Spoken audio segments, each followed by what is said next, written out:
So Hillary Clinton pretty decidedly won the third and final presidential debate. I'm sorry to come out and say that and to spoil everything right at the beginning, but it was pretty obvious throughout the entire debate that he was just getting decimated.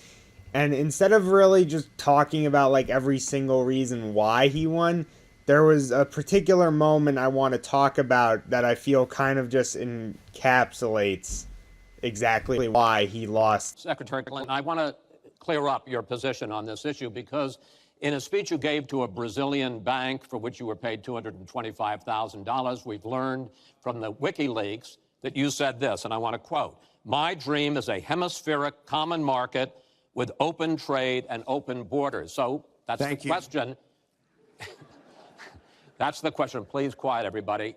Is that your dream, open borders? Well, if you went on to read the rest of the sentence, I was talking about energy. You know, we trade more energy with our neighbors than we trade with the rest of the world combined. And I do want us to have an electric grid, an energy system that crosses borders. I think that will be a great benefit to us. But you are very clearly quoting from WikiLeaks. And what's really important about WikiLeaks is that the Russian government has engaged in espionage against Americans. They have hacked American websites, American accounts of private people, of institutions. Then they have given that information to WikiLeaks for the purpose of putting it on the internet. This has come from the highest levels of the Russian government, clearly from Putin himself, in an effort, as 17 of our intelligence agencies have confirmed, to influence our election. So I actually think the most important question of this evening, Chris, is finally, will Donald Trump admit and condemn that the Russians are doing this and make it clear that he will not have the help of Putin in this election, that he rejects Russian espionage against Americans, which he actually encouraged in the past. Those are the questions we need answered. We've never had anything like this happen in any of our elections before. That was a great pivot off the fact that you want open borders, okay? How did we get onto Putin? Wait a second. That's why Trump lost the debate? I mean, he did pretty well there, calling out Hillary for basically pivoting away from a bad point she had. Well, I mean, that was a really good thing he did there. I was actually, at that point, I was like, wow, Trump actually called her out, and that could actually help him a lot. With Hillary there, she goes from talking about something that was leaked in from one of her speeches by WikiLeaks, and then she basically tries to implicate that WikiLeaks isn't reliable and is like some sort of weird Russian hacky source, even though WikiLeaks is generally pretty reliable about what they end up leaking, and they're a very good, they have a very good function of telling us what the government does not want us to know. So it was pretty nasty on her part for trying to, do that. But it was understandable because she really doesn't have a defense against WikiLeaks, and she needs to get off those points as quickly as possible. And she did a good job, except Trump also did a good job by then outright calling her out and saying how big of a pivot it was. Now, how does Donald screw that up? Once open borders, now we can talk about Putin. I don't know Putin. He said nice things about me. If we got along well, that would be good. If Russia and the United States got along well and went after ISIS, that would be good. He has no respect for her. He has no respect for our president. And I'll tell you what, we're in very serious trouble because we have a country with tremendous numbers of nuclear warheads, 1,800, by the way, where they expanded and we didn't. 1,800 nuclear warheads, and she's playing chicken.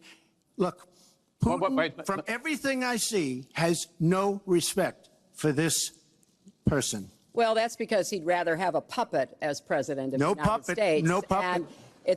Boy, Trump, you big galoot, you had her on the ropes there. You literally called her out, and there was audible laughter when he did so. Chris Wallace had his little freak out where he's telling the audience, this is going to get out of control, people, stop talking. But what does he do?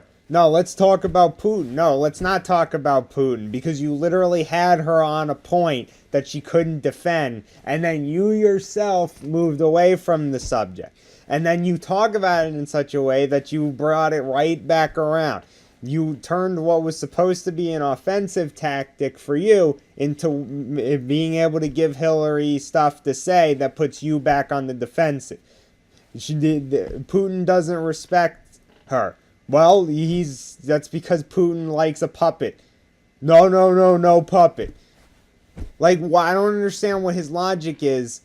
It's probably because ultimately there isn't any there. The reason why he responded there is because Hillary called him out on something, and Trump cannot learn how to keep his mouth shut.